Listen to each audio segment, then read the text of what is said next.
Good evening and welcome to Doane Weekly. I'm Jenna White. And I'm Ziad Jabber. 55 square miles and 200 homes in Santa Barbara, California are scorched after fires broke out over the weekend. 70-mile-per-hour winds fed the flames that California investigators say were caused by humans. The fire began Thursday at a common teenager hangout area. At least 4 people are dead after a powerful earthquake jolted eastern Indonesia today. The magnitude 7.5 quake damaged hundreds of homes and briefly triggered a tsunami warning in the region. Some frightened residents refused to return indoors long after the local tsunami alert was lifted, and many slept in the hills overnight. Nebraska lawmakers met in a special session today in Lincoln over the state safe haven law. A public hearing was also held on a proposed bill that would allow parents to seek help for older children. But the Attorney General says the bill is outside the scope of the special session.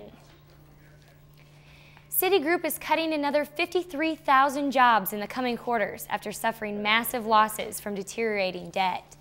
Meanwhile, the Federal Reserve says the industrial output has risen more than expected in October after plunging in September by the largest amount in over 60 years. And all that bad news caused the Dow Jones to drop nearly 224 points. Well, Z, we have about 2 full weeks of school class time left and a lot to do before then. Yes, I actually have a 15-page paper that's due tomorrow, and I wish I could be working on it, but I'm actually doing the news right now. So, anyway, DCTV's Chris Owens has more on the homework that Doane College students have to do.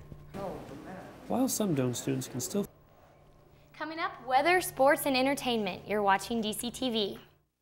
Well, we had some pretty crazy weather with the rain and the one night. The U.S. Food and Drug Administration is opening 3 offices in China this week in an effort to improve the safety of exports headed to America.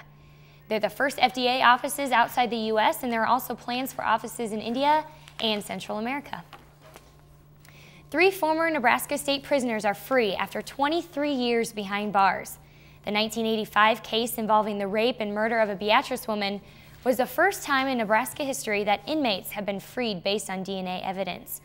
Although the prisoners are free, they will not be compensated by the state for time they spent in prison. 25 states do have laws in place to compensate wrongly convicted prisoners, but Nebraska does not. Taliban militants are rejecting Afghan President Hamid Karzai's offer. And that'll do it for this week on DCTV. Make sure to tune in every Monday night at 7 for all your local, campus, and national news. Don't forget about entertainment, weather, and sports. Have a great night.